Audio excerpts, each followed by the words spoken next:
Welcome to the Mindful Fire podcast. If you're enjoying the show, please leave a 5-star review on Apple Podcast. My dad will be so grateful. See you next time on the Mindful Fire podcast.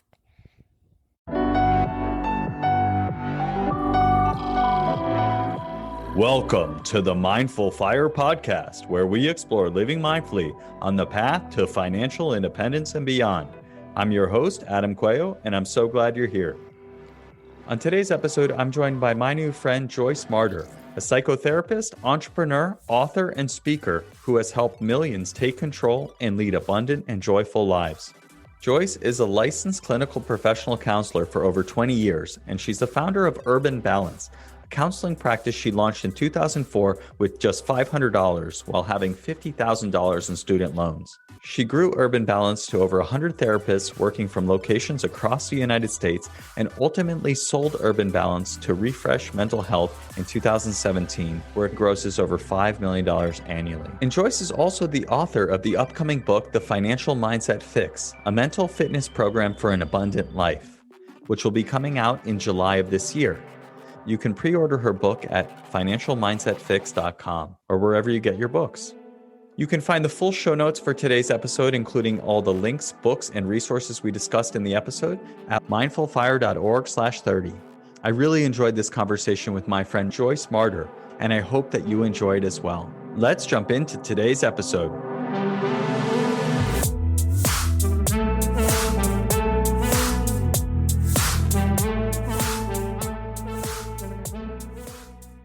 Welcome to the Mindful Fire podcast, Joyce. I'm so glad you're here. Thank you so much for having me, Adam. I'm excited. So I'd love to start by having you share a little bit about yourself, your journey, and what you're up to now. Absolutely. So I am a licensed psychotherapist. I've been practicing for over 20 years, and I am very passionate about destigmatizing mental health issues. I think we all deal with mental health issues from time to time, whether it's stress, anxiety, depression, relationship issues, grief and loss, and that help is available and accessible and effective. I know when I came into graduate school 20 years ago, I was afraid that my professors at Northwestern were going to see that I dealt with anxiety and that they were going to tell me, you can't be a therapist because you're anxious. And thankfully, they made us all get into our own personal psychotherapy, which opened my eyes, helped me learn so much about myself and life and my relationships. And in addition to my clinical training, I just love the work that I do. I find it emotionally, intellectually, and spiritually rewarding. I founded a counseling practice in the Chicago area called Urban Balance, which today is national. It has 17 locations in 6 states, almost 200 therapists. And the mission of that organization is to make therapy accessible and affordable, because I think we all need it, like going to the dentist or the doctor. And recently, I've been doing a ton of corporate training and keynote speaking in the area of mental health and wellness, and very excited about my upcoming book, which is being published in July, which is called The Financial Mindset Fix. And it's a mental fitness program for an abundant life. So that's what I've been up to in a nutshell. Very cool. It sounds like you've been busy. That's wonderful. It sounds like a big area of your work throughout the years has been destigmatizing mental health. I feel like that's coming along. What do you feel are the barriers to that really reaching the mainstream, and where are we on that trajectory? I'm hopeful that one of the blessings of the pandemic, kind of the silver lining, is that we have been living through a mental health epidemic already. And then the pandemic sort of added fuel to the fire. And we're all in distress. The rates of anxiety and depression and trauma-based symptoms and clinical burnout are at an all-time high. And so people are starting to talk about it, and it's coming out more in the mainstream. I think some of the barriers are shame and stigma. I think in the past, people would think that somebody dealing with mental health struggles was crazy or something like that. And I don't believe that at all. I think having mental health is just a part of the human condition, like we have physical health. And we are genetically predispositioned to respond to stress with either anxiety, depression, addiction. And we're living through a very stressful time. So these issues are coming up, and no shame, no blame. It's just part of our nature and our nurture. And sometimes there are cultural variables. Sometimes, depending on how we were raised, different cultures are more open or less open to trusting and believing in the efficacy of mental health treatment. And so I am excited that people are having more conversations about mental health, especially in the workplace, and making an effort to create a compassionate culture where people share openly about their own struggles and help each other. And we break down that wall of perfectionism and suffering in silence, and instead say, you know what, I am stressed out. I am not doing well. I'm having some issues at home, and I need to talk about it, and I need support. So I think we're making progress, fingers crossed. Absolutely. Yeah. It's one of those things that even for me, I know the value of many resources at Google, that EAP type resources, which is Employee Assistance Program. I have access to this at no cost to me, and I've been meaning to do it. I've done it in the past, and it's been very helpful just to talk to somebody and to get what's in my head out of my head, and have someone experienced to help me work with what I'm thinking and feeling and all of that. And I've wanted to do it again, but I haven't prioritized it. And so I feel like maybe people, they know they should, or they feel like they want to, but they just don't take that next step. I get that question a lot. Like, when should I call for a therapy appointment? I think, and sometimes people think that they have to wait until their symptoms are so bad that it warrants making an appointment. When I really think it should be a routine and preventative form of healthcare, like going to the dentist or the doctor. And I love that you brought up EAP benefits, because 80% of people have employee assistance program benefits and may or may not even realize it. So if someone has insurance, they're employed, or their partner or family member is employed, have them look at their insurance card or contact their HR and ask about their EAP benefits. People typically get anywhere from 1 to 20 free in-person or over telehealth counseling sessions with a licensed therapist like myself per issue per year that they're eligible, and family members are eligible as well.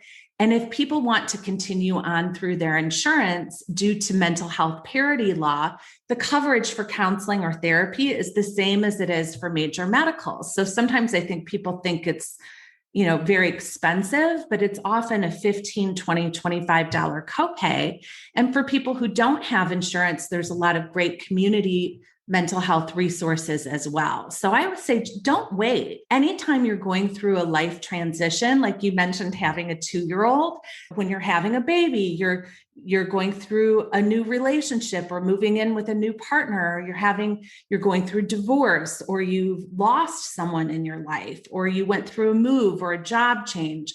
Those are stressful. Transitions are stressful events. So those are good times to have what I call a mental health tune-up, and just check in and have a wellness check. And therapy and counseling can be so affordable. So effective and affordable to have a professional there, like a personal trainer for your mind and your relationships. Absolutely. Yeah. I appreciate you highlighting that, because the resources are there. And I'm surprised to hear that 80% of people in certain job types have those resources available, and insurance covers this.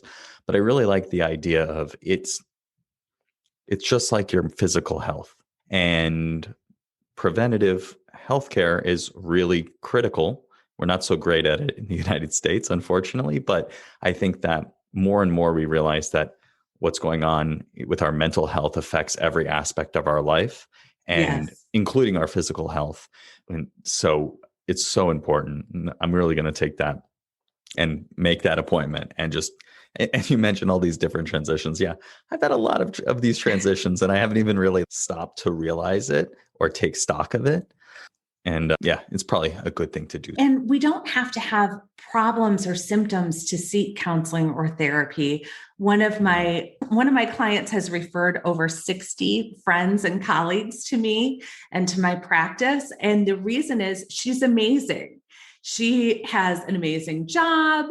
She has a loving marriage and family. She takes really good care of herself, has a great support network of friends. And people tell her, like, you're awesome. How do you do all of this? And she is so sweet. She says, well, I have a really good therapist, which is so her. And I think that's true. I have my own therapist that I've checked in with. Even therapists need therapy. Right. Yeah. And so let's talk about burnout, right? You mentioned that we don't need to wait till we have an acute symptom or problem to seek mental health help. You mentioned the pandemic earlier. What I'm noticing is that so many people are burnt out or on the path to being burnt out. And I personally don't know how to define burnout. I feel like I'm getting burnt out. I'm definitely on that path with working full time, parenting full time, doing the podcast, doing all this. And a lot of it I love. How do I know if I'm starting to feel burnt out? And then maybe what are some of the things that I can do to prevent getting to that point where I am burnt out and I'm starting to have those symptoms and real acute issues? So we all know what stress is, and stress is when we perceive something as overwhelming and it affects ourselves emotionally, cognitively, physically, and socially. And a state of burnout is when we experience chronic and persistent stress. And so with the pandemic, we have been dealing with so much transition and change and uncertainty, and all of that is overwhelming. And people have had so many new stressors come up with fear and concern about health and safety of oneself, of one's loved ones. And so burnout has become a really important issue. And I think many people don't realize that burnout is a clinical diagnosis. And it has mental health implications. So when people start feeling apathy, so not finding joy in the things that they normally find pleasurable, including work or their hobbies or their self-care practices, if they're feeling a lot of fatigue, if they're feeling a lot of overwhelm or irritability, definitely feelings of hopelessness or despair or powerlessness. And it can also lead to symptoms that look like depression or anxiety. So with depression, sleeping more, changes in sleep, disruptions in sleep or appetite, low mood, irritability, anger, agitation, those types of things. And with anxiety, it can be just a state of constant overwhelm or nervousness, maybe difficulty relaxing your mind and body and feeling keyed up all of the time. So our poor nervous systems are so jacked up from all of the stress for a very long period that we're exhausted. And so I think, yes, a lot of people are dealing with burnout. That's one of the topics that I'm most often asked to talk about for corporate trainings. I can imagine. And so what if you notice that you're on the path, you're starting to feel some apathy or notice some symptoms, and you just maybe think, I'm stressed, yeah, maybe I'm headed towards burnout. What can somebody do practically to support themselves? Absolutely. I know you and I are both big fans of mindfulness practices like deep breathing and meditation, connecting with nature, progressive muscle relaxation, and yoga, which is meditation with movement. So meditation to me is like a reboot for the mind, the body, and the spirit. And we get off the hamster wheel of our work and household responsibilities, and we connect with our deeper self. We pause, we get a break from our mind chatter, and we can relax our minds and our bodies, connect with our breath, connect with the here and now. We cause ourselves distress when we second guess or ruminate about the past, or when we're worrying about the uncertainty of the future, when peace can really be found in the present moment. So I love apps like Calm and Headspace that have guided meditation and breathing exercises.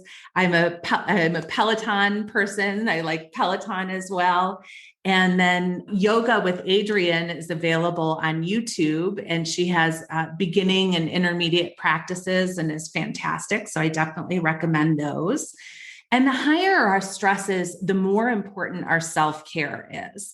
So in my book, I have a self-care wheel, which is like a Fitbit for managing your self-care practices. And of course, we know the physical self-care practices like proper sleep, nutrition, exercise, hydration, monitoring our substance abuse, which has gone way up during the pandemic. A lot of people are turning to wine and cocktails and other substances to cope with the stressors.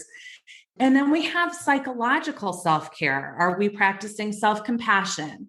Are we practicing self-forgiveness, self-affirmation? We have social self-care? Are we connecting with our community? Are we connecting with nature? Are we having time for solitude? So making sure that we're practicing really good self-care, including setting limits with work and having boundaries and our relationships at home so that we can create some sense of work-life balance when really those aspects of life have become incredibly intermixed. And also we need to increase our support. So the higher our stresses are, the more we need to practice self-care and the more support we need to access. And the problem is with the pandemic, we've had a decrease in support. We haven't been able to see our friends and family and loved ones in the ways that we normally do. We might not be going to the gym or the yoga studio or our book club or whatever gave us support previously. And so we need to be mindful about assessing our support network. I have another tool in my book of how to do that. And then transcending barriers of receiving support. Sometimes we don't ask for the help that we need. And we need to look at the people in our network and plug into them and stay connected so that we can be refueled. Got it. Got it. Yeah, that's super interesting. Something you mentioned there made me think of being willing to receive support. I went to the Wisdom 2.0 conference the other day and listened to a conversation about gratefulness and a book by a woman named Christy Nelson. And she has a book called Wake Up Grateful. Beautiful. She survived stage 4 cancer, and she was realizing during that experience that she was always giving, supporting, but not allowing herself to receive support, which she mentioned was obviously hurting herself, but also was denying the people she cared about the most the opportunity to give support. Giving support, practicing compassion for others feels good for us and is supportive to us. And so she was not only denying herself the support, but denying the others the opportunity to provide that support and get that benefit. I have a chapter devoted to support in my book, and you're absolutely right. Giving and receiving support are two sides of the same coin. And a lot of times it's more comfortable for us to give support to others than it is to be vulnerable and allow others to support us. And so sometimes our ego gets in the way, sometimes our pride, sometimes we don't want to be an imposition to others. Sometimes we've had cultural messages that tell us that accessing support is a sign of weakness. And some of those are gender-based, man up, power up, do it yourself. Or for me, I know it was be a good girl and don't be an imposition. So a lot of times we do ourselves a disservice. And I'm so sorry to hear about your author's cancer experience, but it sounds like she had a real awakening on the importance of opening ourselves up to receiving. And I went through a different in that I didn't thankfully go through cancer, but I did go through burnout professionally pretty severely. And that kind of brought me to my knees and said, I need to practice humility and ask for support. And that really transformed my life, both personally and professionally. And you're right, when we don't allow other people to help us, we're being a good karma hog, because being of service to others helps ourselves. It helps us feel better. I remember I had a client years ago who was dealing with a job loss and a breakup and some financial problems and multiple stressors. And she decided to do something she always wanted to do. She went to volunteer in Haiti for 3 weeks. And when she came back, she said, Joyce, I have no problems.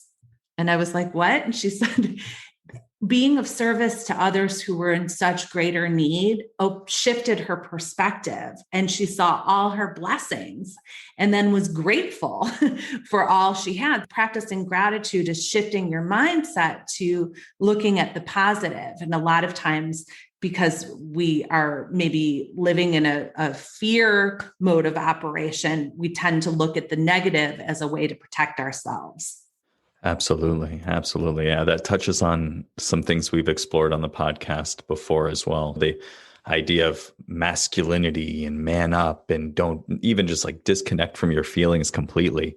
I have an episode with two Eds who wrote a book called Reinventing Masculinity. Ed Adams is a psychotherapist. He created a men's group that I'm actually a part of now here in New Jersey called Men Mentoring Men. And it's all about destigmatizing that. And they wrote this book about reinventing masculinity. And so we have a whole conversation that touches on a lot of that. And I've been tangentially related to a lot of work around this. Another friend of mine, Ashanti Branch, has a program that helps at-risk young men do the same thing, have a men's group and just come and talk about the stressors of their life. And he's featured in a number of movies, his work. And I'm going to have another guest at the end of the month talking about how we raise boys.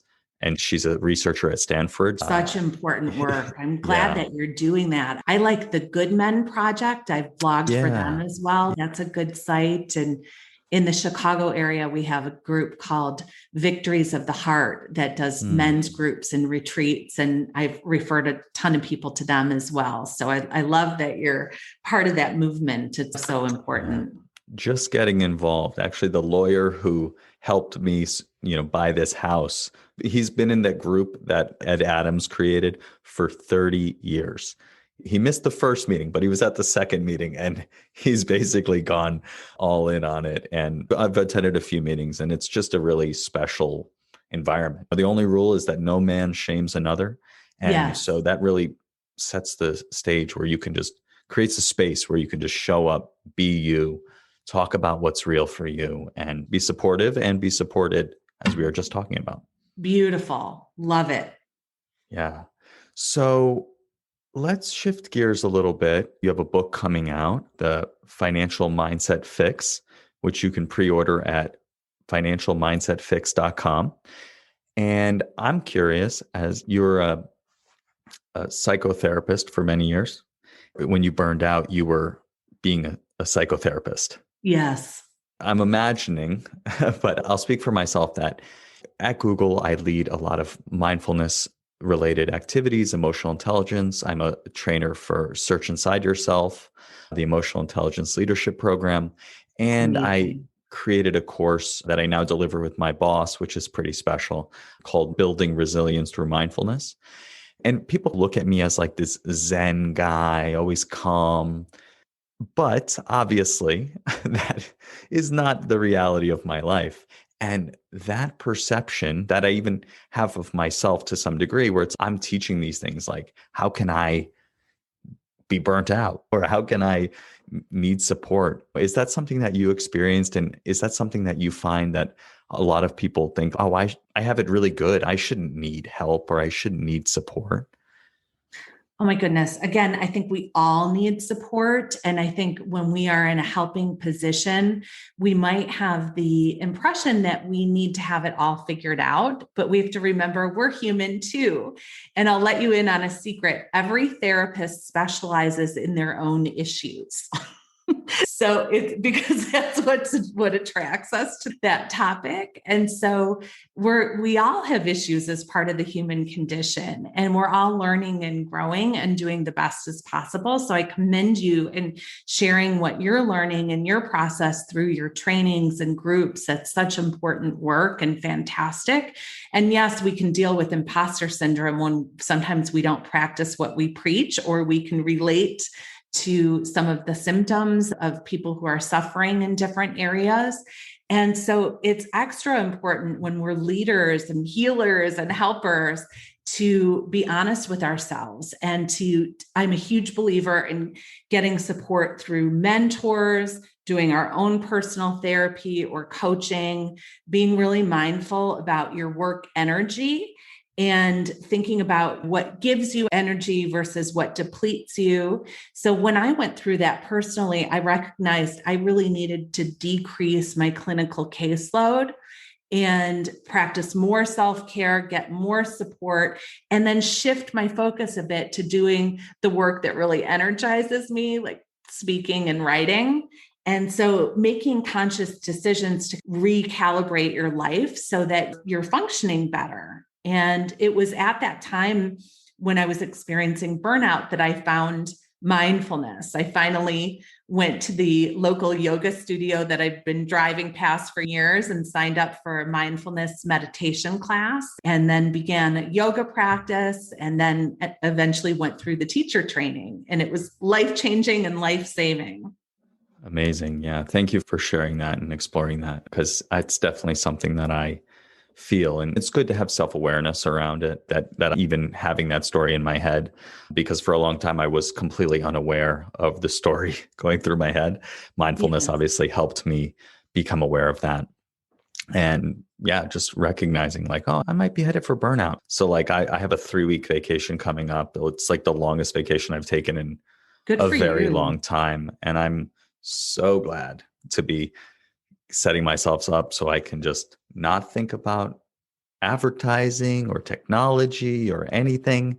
And I'm also trying to like not just schedule it with everything for the podcast and for the various things that I'm involved in, like the inner MBA and that I'm super behind on. So I'm trying not to just fill it up and make it just like a different type of work, like to actually give myself some rest and some space. Good for you. Yeah, that takes intention. So I'm so glad that you're doing that for yourself. And it's such a huge part of work-life balance. So good for you. Yeah. We'll see how it goes. Okay, so let's switch gears. Obviously, you have a book coming out called The Financial Mindset Fix, which you can pre-order at financialmindsetfix.com.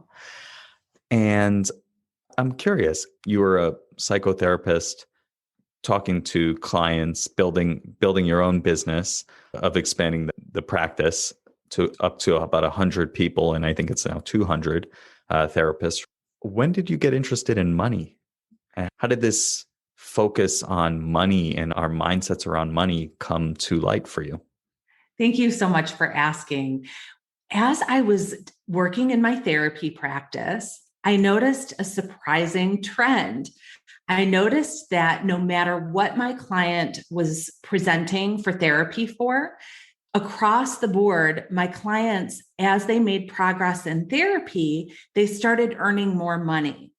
They started getting raises and promotions and starting their own businesses, starting side hustles. And I was like, why is this happening? Because we're not even talking about money. And I realized that it's because even if they were presenting with depression, anxiety, relationship issues, we were always working on their underlying self-esteem and their relationship with themselves and their sense of self-worth. And the higher our self-worth, Susie Orman and Dave Ramsey have found this as well as financial experts, the higher our self-worth, the higher our net worth. Isn't that interesting? And it doesn't work the other way around. If we have high net worth, that doesn't necessarily lead to high self-worth. But if we work on our relationship with ourselves and our self-esteem, we feel good about ourselves. We take better care of ourselves. We do work that is aligned with our spirit and our mission in the world. And we advocate for ourselves in a way that is more assertive and confident. We might negotiate better. And so that leads to financial prosperity. So I became very interested in the psychology of money. In therapy land, cognitive behavioral therapy is highly empirically supported, and it says that our thoughts precede our emotions and behaviors. So I noticed in my clients after 20 years of practicing, noticed really significant trends in clients who had self-limiting beliefs around their financial lives. Oh, I could never earn that, or the most I'm ever going to earn is X, plateaued out. And then those who had abundant thinking and kind of the sky's the limit tended to earn more and to prosper. And I experienced that myself as an entrepreneur. I had a coffee with my friend Steve early on in starting my business. I started my business with $500 and $50,000 of student loans. And this was in the mid 90s. And Steve said to me, "How much money do you want to make?" And I said, "Oh, I'd be happy if I made $60,000 a year." And he said, "Ooh, 60 is yuck. I want to make well over 100. And I said, "Do you think that's possible?" And he said, "Of course that's possible." And that year I made 60 and Steve made over 100. And Steve went on to be on Shark Tank and won. He was on Oprah's Favorite Things. He started all these different businesses. So I was like, oh my gosh, I am setting my own ceilings with self-limiting beliefs. So I started to change my psychology of money, my belief systems around money. And my own therapist said to me, "Joyce, what do you think of when I say the word money?" And I said, "Money is stressful." And she said, "No wonder you make it go away." So I did my own work as I was helping my clients on shifting my emotions around money. I dealt with a lot of financial anxiety as my business grew. We ended up getting in cash flow hell because as the bigger we got, the more money was outstanding in insurance. And I actually thought I was going to have to file business bankruptcy and experienced crippling financial anxiety. And it was at that time that I learned a lot about the importance of accessing support and humility, detaching from my ego, getting help from everywhere I could find it. And I'm so happy that we, together with my leadership team, we were able to turn the ship around, and I was able to successfully sell the practice a few years ago when it was grossing several million a year. And I love helping other entrepreneurs and people shift their thinking about money and prosperity and creating a life of work-life balance, as well as supported loving relationships and self-care and living an abundant, holistically successful life. Very cool. Yeah, we could go in any direction. There's so much there. Something that been very alive for me is related to what you were describing, where our thoughts ultimately create a reality. Mm-hmm. And in Search Inside Yourself, we talk about envisioning, and we, do so in the context of the predicting brain.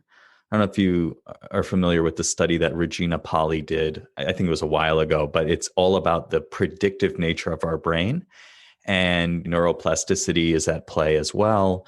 How do you think about people envisioning the life that they want and the impact that has on the thoughts that they have, the emotions they have, the actions that they take? What are your thoughts on that? Vision is another chapter of my book. And so I think it's so important for us to have a vision. I saw a career counselor myself years ago before I had kids, and I told her that I really wanted to start my own business, but I also wanted to be a mom, and I wasn't sure what to prioritize. And she said, "Joyce, you have to plan your career in the context of your life, not the other way around." And that set the tone for my whole business. It's why I named it Urban Balance, because I knew motherhood was my highest role. And I wanted a work that would support my personal and family life. And I believe when we have a vision, again, we can't set our own ceilings. So we need to blow that out with abundant thinking and expand it to the biggest vision possible instead of trying to keep ourselves safe. And that takes a lot of confidence. It takes some risk tolerance. And in another chapter on positivity, I talk about acting as if, which is a tool in psychology that was developed by Alfred Adler. And it sounds ridiculous, but it's pretending you've already achieved your goals. So I once was speaking to a conference and I had everyone introduce themselves to each other. And they went around and flatly said, "Oh, hey, I'm Joyce. I'm a therapist. Hey, hi." And everyone sat down. And then I asked them to reintroduce themselves later in the day as if they had achieved their greatest vision. And people were really uncomfortable and embarrassed, and they didn't want to admit it. And they were like, "Wait, what are we supposed to do?" And then once they did it and they went around, they were like, "I am an international bestseller, or I'm a Pulitzer Prize winner, or I own a global corporation." And people were loud and excited, and I couldn't get them to stop talking. But I did that myself after having years of rejection with my book. I walked around my house saying, "I am like Brené Brown, and I am a international speaker and author." And my best friend accused me of psychotic optimism. She's a therapist. But I believe that it shifted my thinking, and I'm with the publisher of Brené Brown now. Sounds true. So I believe that if we shift our mindset, that we can expand our lives significantly. Our thoughts do create our lives through self-fulfilling prophecy. So if we're setting our own ceilings, it's not going to go great. Yeah. When I tell, this has been a huge area of my life. Once I became aware of this predicting brain, which essentially is the fact that we're telling ourselves stories about how our life is going to be, and then we're acting out those stories. And we can become aware of those stories, and we can change those stories consciously. Yeah, it's a game changer. It is a game changer. And I'd love to add to that. In psychology, they say that in narrative therapy, they say we're both the protagonist of our life story and also the author. And so we have these narratives, like you said. And I had one of those where my book wasn't getting published for years. And I saw my friend Randy at a party, and he said, "Hey, Joyce, how's your book?" And I was like, "Oh, it's not going so well." And he said, "You need to see my monk." And I said, "Your monk?" And he said, "Yeah, my Buddhist monk. I think he can help you." So I made an appointment with his monk. He was not the Tibetan looking monk that I was imagining. He was a regular old guy living in a North Shore suburb of Chicago. And he asked me what brought me to him. I knew early on in speaking with him that he was one of the smartest people I'd ever talked to. He was talking about how science meets spirituality, et cetera. And he asked me why I was there, and I explained all the reasons why my book wasn't happening. And he said, "I have your answer." And I was like, "Oh my gosh, what is it?" I was all nervous and excited. And he wrote something on a little piece of paper and he held it up for me, and it said, "WTF." And I was like, "Are you being serious?" Like, what? I was mad. I was like, "What do you mean?" And he said, "Weaken the fiction that you're telling yourself, all these excuses and rationalizations." And so I think, our brains get comfortable with the narrative, and that's our thought pattern, our groove that we go to. And we have to act as if. We have to expand our comfort zone. We have to believe that it is possible and access support in order to make our dreams come to fruition. Absolutely. And I think that brings up a great point as well about this concept. This works both in the negative and in the positive direction.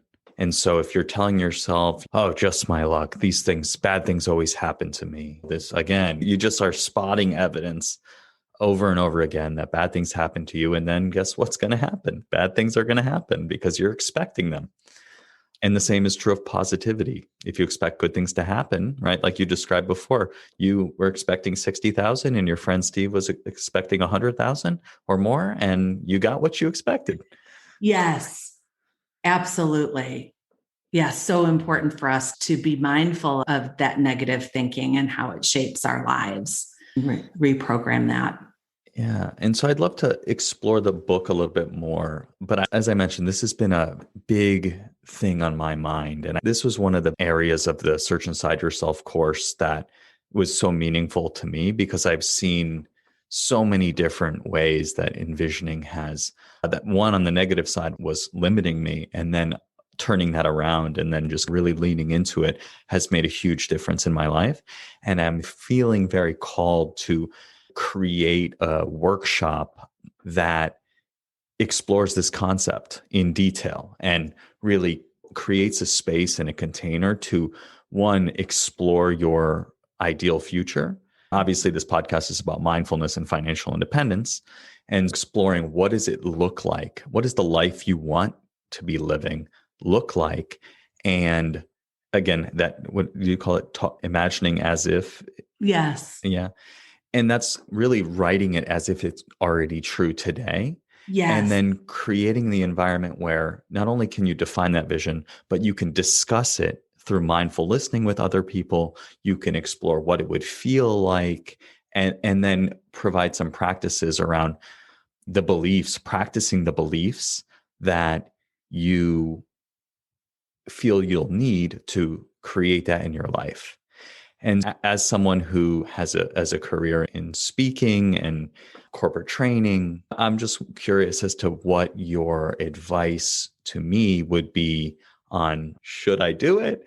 Am I qualified to do it? And then Yes. how you would go about making that a reality. Oh my gosh. Yeah. I think when you have an idea and you feel called to do something, I think of that as your professional manifesto or your personal mission. And you're identifying your unique gifts with a need in the world. And so I think whipping out your magic wand and envisioning the best case scenario of what that workshop would look at and thinking about the win-win. What is the intention? Like, what do you want to offer to the attendees? How do you want to impact their lives? How do you want them to feel afterwards? And like in sports psychology, visualizing yourself giving those workshops, people loving them, receiving them well, that expanding by other people giving your workshop, or however you'd like to do that, having virtual platforms. And then affirmations are best stated in the present. So you can state those affirmations exactly as you said, that you've already achieved them. In my book, I also recommend writing out I did this myself personally during a time of difficulty after I'd gone through divorce and some hardship. And I wrote a letter in my journal about what I wanted my life to look like, but I wrote it in the present tense. Like, I live a supported and vibrant life with prosperity, and I'm speaking and I'm writing and I have a loving partner and my kids are thriving. And 5 years later, my life achieved that. Of course, none of us is perfect and we're all works in progress. But when you put some intention toward that, I also love vision boards. So I love having people create those in workshops as well. And my book has a lot of exercises and tools and techniques that are proven from psychology and new ones that I've developed that actually are a mental fitness program for an abundant life. So you could use some of my tools in your workshops, and absolutely feel free to do that. I would love that. Yeah, that's why I wanted to ask you, because I was going through the mental wealth quiz and seeing the concepts and just reading your one-sheeter, which I'm going to steal that idea. That is a beautiful one-sheeter, just like, here's who I am. Here's what people ask me about. So cool. And yeah, it was just like, yeah, it seems like you have thought through a lot of this already. And yeah, I appreciate you first for the encouragement, but also just the way of thinking through it. And it's funny because it's like what you just described is what I just described for the workshop. It's do the workshop for yourself for the workshop. Yeah, the irony. Which exactly. I guess makes sense. It does make sense. It Okay, so let's explore the book a little bit more. Talk a little bit about the structure of the book and what you want to offer the people reading it. Oh my gosh, this book comes from my heart. I have such a burning desire and passion to help people heal and recover and prosper and thrive. And so the book is based actually on a talk that I've given for about 20 years. Started for small businesses in the Chicago area, and now I've given it for Fortune 500 companies. It's called The Psychology of Success. And the book is based on the 12 mindsets that I've identified through my practice and also my own entrepreneurial endeavors that lead to greater financial prosperity and holistic success, including mental wellness.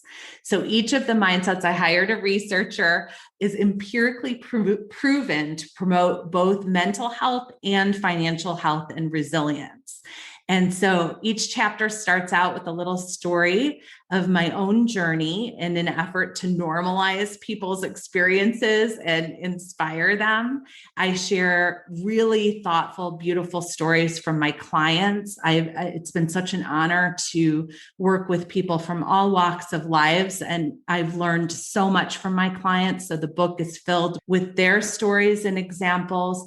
And the book is a program. So I have exercises and tools that are really easy to use from psychology that therapists would teach you if you went to your therapy sessions. And then also these innovative tools like the wheels that I've mentioned that are ways of measuring yourself in these 12 mindsets. And when we practice them, then we're cultivating a holistic life of abundance. That's wonderful. Yeah, it sounds super interesting and I cannot wait to read it. So, question we discussed before we started recording was around this idea of enough.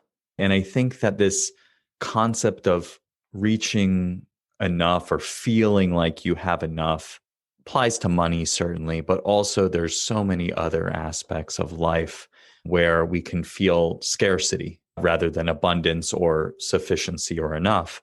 What are your thoughts on what is enough? How to identify enough within your own life? And yeah, I'll stop there. It's a beautiful question. In my book, I have a chapter on essence. And in that chapter, I talk about ego and the importance of learning to detach from our ego and connect with our essence, which is our deeper self, our true self. Some people might call it, if you believe in the mind, body, spirit connection, the ego is our mind and the essence is our spirit. And so I think enoughness is a spiritual concept. So the ego is never satisfied. Enough is never enough. We want more money, more possessions, more titles, more accomplishments to feed the ego. And so when we can balance that with a connection with our deeper self, our highest self, then we can look at our whole lives and balance our work with our other areas of wellness and success in our relationships and in our personal lives and in our hobbies and other areas of enjoyment and fulfillment. In the book, I share a story of two men. And one man is wildly successful and the other man less so. And the man who is less so successful said to the more successful man, "But I have something you will never have." And the successful man said, "What's that?" And the other man said, "Enough." And so that space of contentment and satisfaction and really inner peace, when we can live in a way that we're practicing gratitude, we're honoring all that we've achieved, all that we have, all of our blessings. And then also looking at growing as a way of doing good in the world. I'm not talking about financial wealth from a perspective of greed. I'm talking about it of being of service to the world. When we live a bigger life, we can employ people, we can help people, we can offer charity, we can offer internships and mentoring. So we're being of greater service. And so it's really all about balance. And so my book is based on these 12 mindsets, and I have a wheel where you're looking to balance those 12 mindsets to have a holistically successful life instead of getting off track and getting focused on that materialism and the financial aspect only. The wheel sounds very useful because if you don't have a balanced wheel, it's just a real bumpy ride. Absolutely. I find it very challenging. There's certainly work that I can do on my financial mindsets because I definitely feel some underlying scarcity, even though there's no real need to. Very privileged and fortunate to have a great job, to have saved a good amount of money, to have wealth in many areas, aspects of my life, relationships, work, so many different areas. But yet there's still this feeling of not enough. I'm not where I want to be in, like, for just the podcast, for instance. Oh, not enough listeners, not enough. It's a lot around not doing enough, even. I got to be doing more on Instagram, and I got to be making this envisioning course. And I want to do things on Clubhouse. It's just so many things.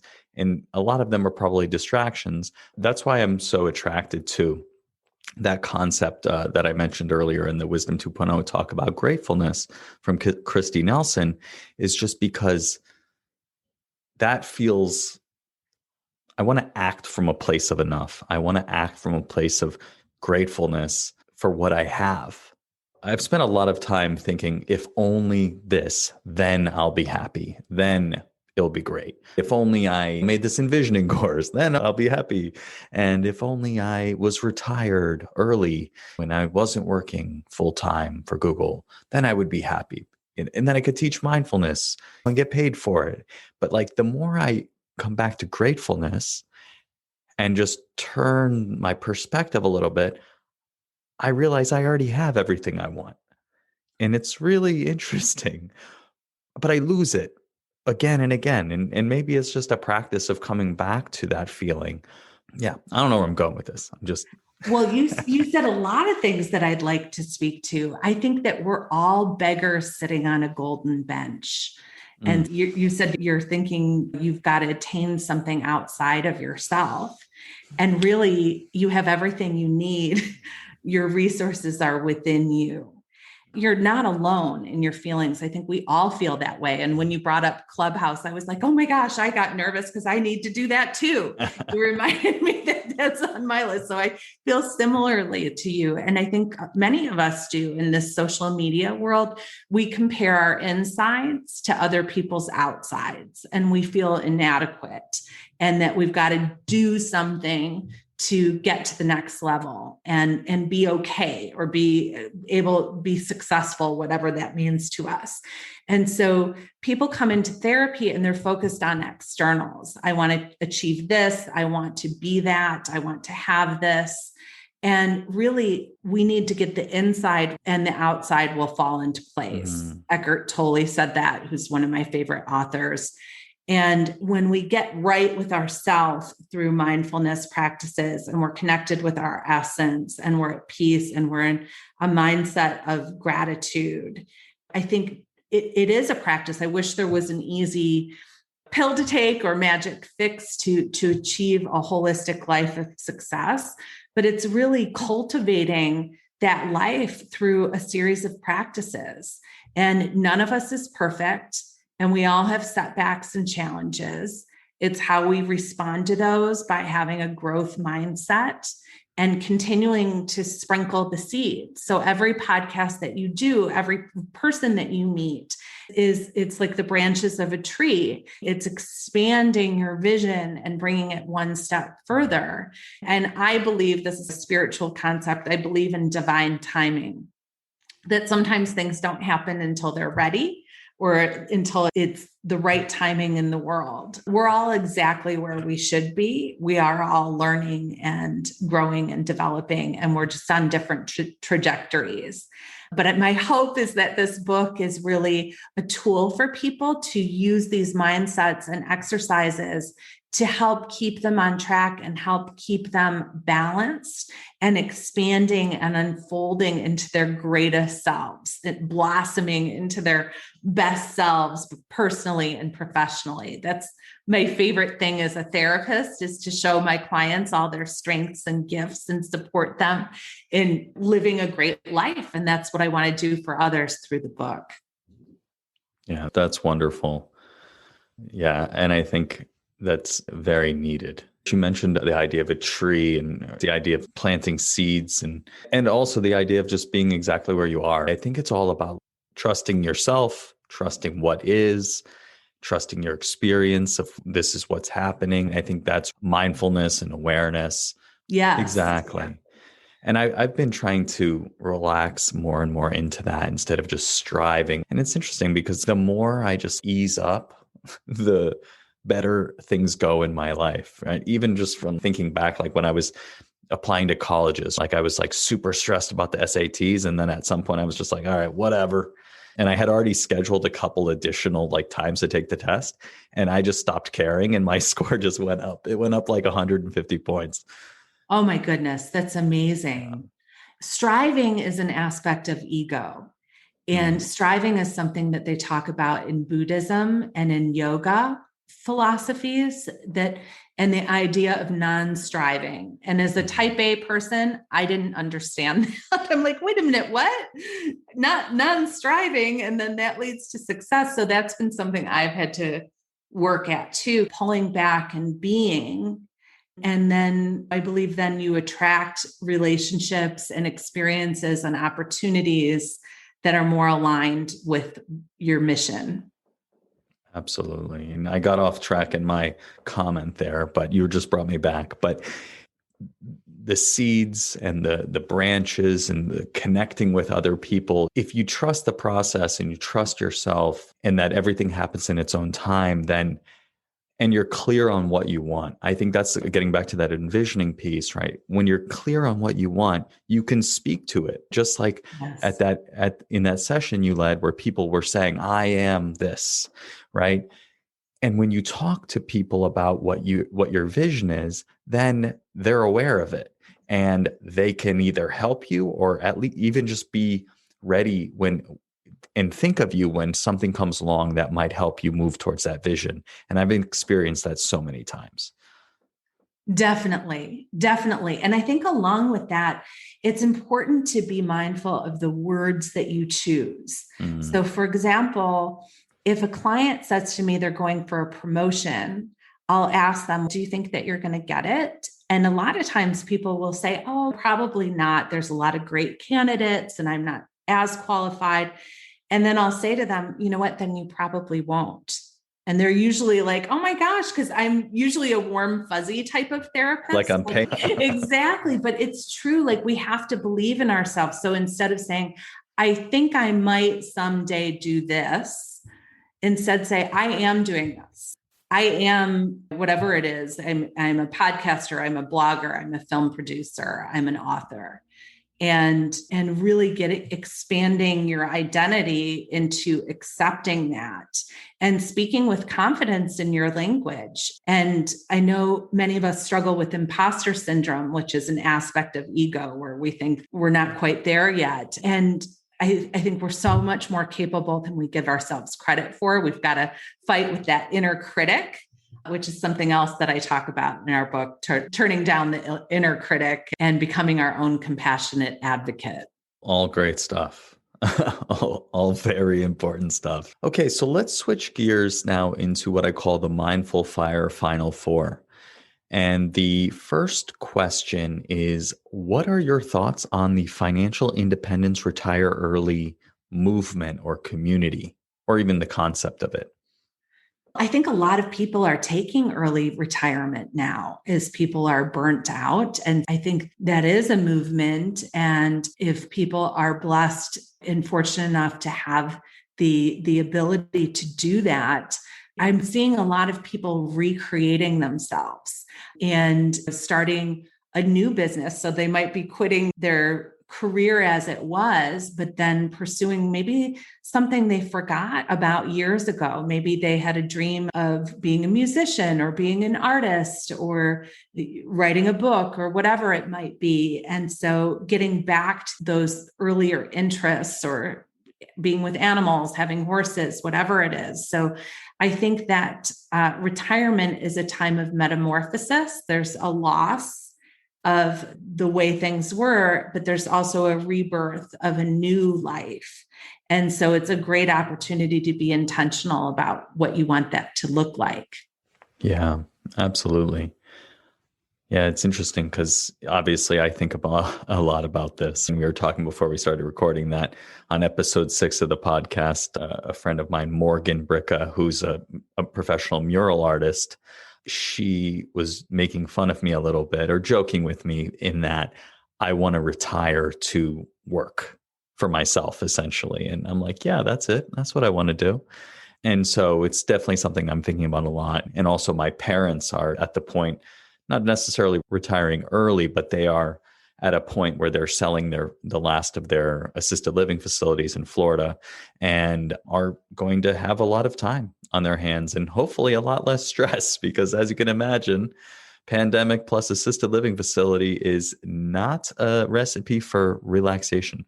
Wow, I can imagine. Yeah. Yeah. Good for them and good Yeah. for you. Yeah, fingers crossed. And they'll be visiting me here and at the end of the month. So I haven't seen them in over a year, and they haven't seen my little boy. So it'll be Oh, wonderful. Yeah. yeah, absolutely. Beautiful. So the second question is, what advice would you give to someone early on their path to financial independence? Right, we talked about the movement.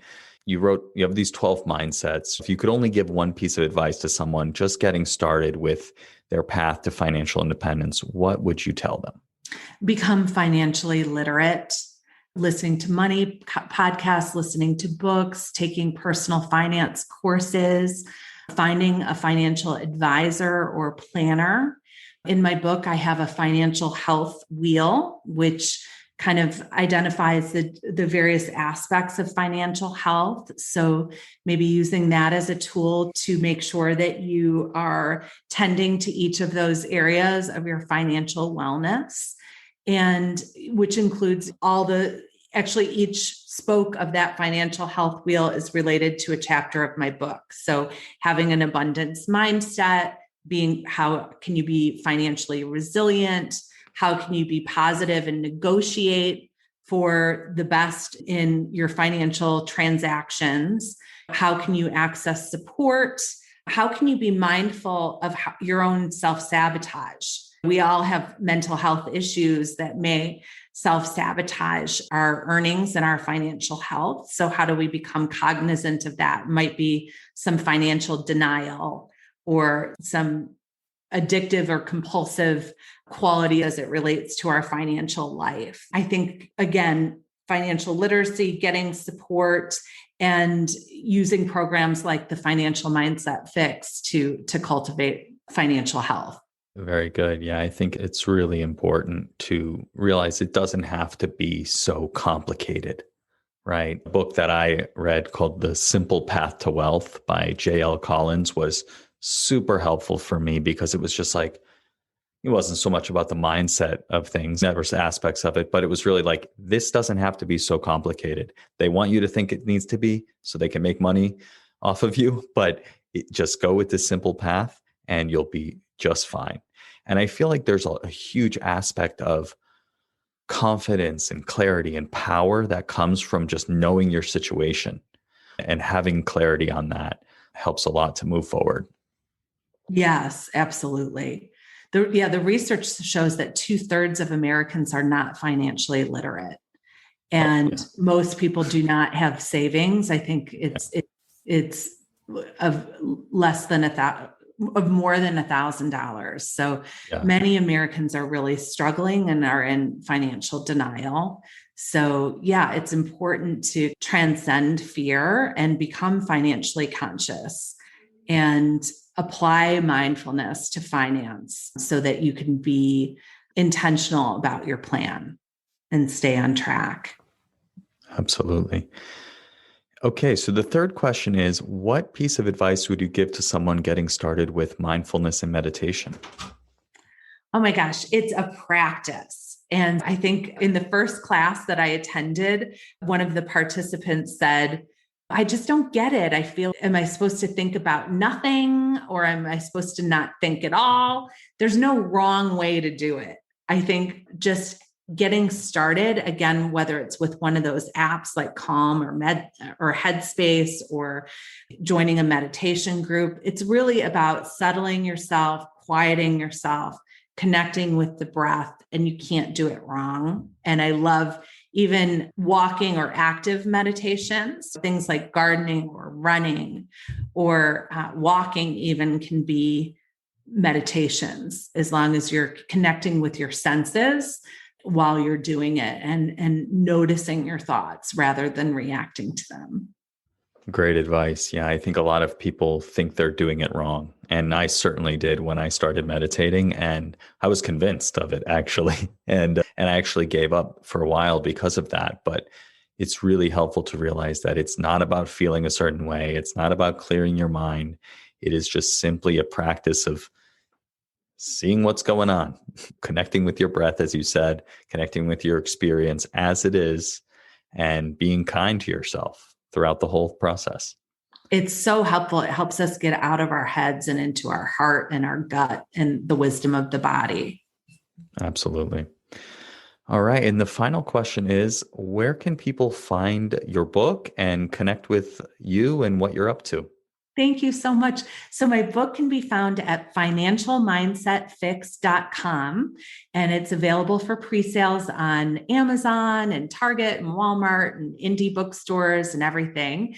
And my website is joycemarter.com. So JoyceMarter.com. And I'm on all the major social media networks as well, and would love to connect with people and help any way I can. Wonderful. Yeah, your social media game is a model of what I'm looking to do. It's great. I don't know how you keep up with all that, but it's wonderful. I like it. Thank you so much. I have a great team behind me, digital natives in New York. They're great. Oh, nice. So you have some help. That's good. That makes a lot more sense. Because I'm trying to do this myself and I'm just like, yeah, it's a whole thing, but that's back to the not enough. But in any event, I will link all of that in the show notes, and I invite people to definitely pre-order the book at financialmindsetfix.com. I can't wait to read it, and I think that people will get a lot out of it. So I am happy to put all of that in there so people can check out your work. Thank you so much, Adam. I'm so excited for you and all your important work. You're doing a lot of good in the world, and I'm grateful for that. I appreciate that. And thank you so much for joining me today on the podcast, Joyce. My pleasure. Thank you. Thanks so much for joining me on today's episode of the Mindful Fire podcast. I hope you enjoyed my conversation with Joyce Marter. If you got value from today's episode, I invite you to please hit subscribe wherever you're listening to. This just lets the providers know you're getting value from the episodes and you'd like to be here when we produce additional content. And if you'd like to check out and pre-order Joyce's upcoming book, The Financial Mindset Fix, you can do so at financialmindsetfix.com. As a reminder, you can get the full show notes for today's episode, including all of the books, resources, and links we discussed at mindfulfire.org/30. As a reminder, each week on Tuesday, as part of the Mindful Fire podcast, I release either a guided meditation or an inspiring interview like this. So make sure to subscribe to receive each of these episodes. Thanks again, and I'll catch you next time on the Mindful Fire podcast.